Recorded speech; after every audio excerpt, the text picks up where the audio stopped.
Graduation day was supposed to be the happiest day of my life. I had imagined it for years, walking across the stage, receiving my diploma, looking into the crowd and seeing my family cheering for me.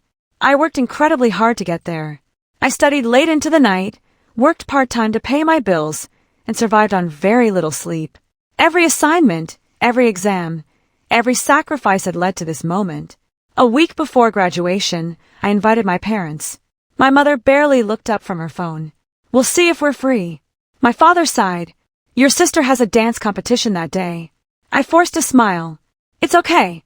Deep down, I already knew what their answer would be. On graduation morning, I looked into the audience. Hundreds of proud families filled the seats. I searched every row. My parents weren't there. Neither was my sister. Only one familiar face smiled and waved at me. Grandpa. He wore his old suit and clapped louder than anyone else. I smiled back. At least someone had come. The ceremony began. I stood in line waiting for my name to be called. Suddenly, the room started spinning. My vision blurred. The last thing I remembered was hearing applause. Then everything went black. When I opened my eyes, bright hospital lights surrounded me. A nurse smiled. "Welcome back." I tried to sit up. "What happened?" "You collapsed from severe exhaustion and dehydration." Then she asked, "Would you like us to call your parents again?" "Again? What do you mean?" The nurse hesitated. "We called both of them several times. They said they were busy." My heart sank. "Busy?" She nodded gently. "But someone came." Just then, the hospital room door opened. Grandpa walked in carrying my graduation cap. His eyes were red from crying. Without saying a word, he hugged me tightly.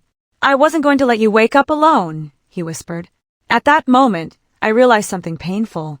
Sometimes the people who give you life aren't the ones who stay beside you when you need them most. The next morning, Grandpa sat quietly beside my bed. He looked unusually serious. "There's something I need to tell you." I smiled weakly. "What is it?" He reached into his jacket pocket and pulled out an old envelope.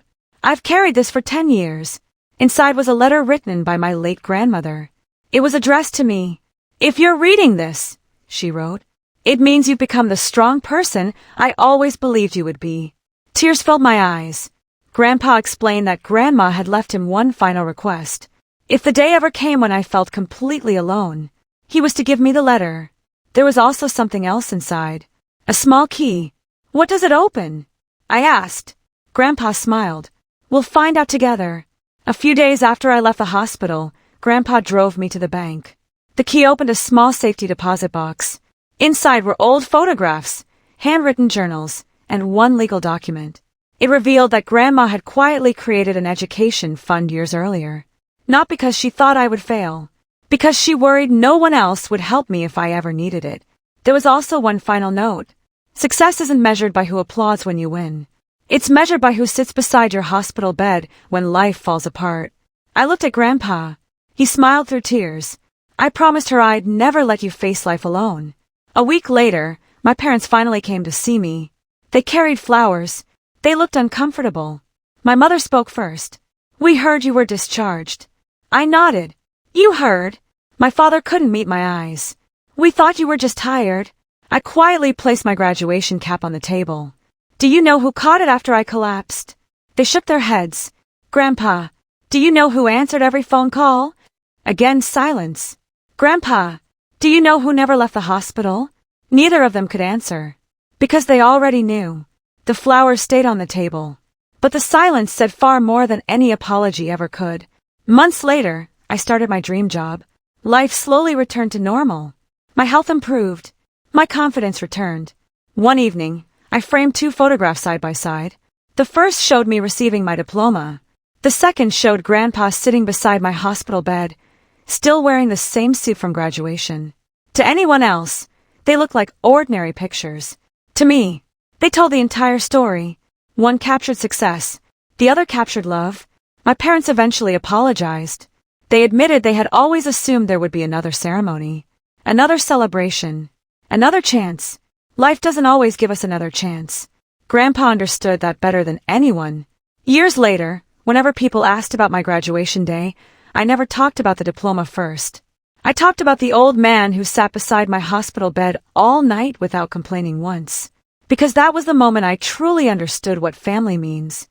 Not the people listed on your birth certificate, but the people who answer the phone when everyone else decides they're too busy.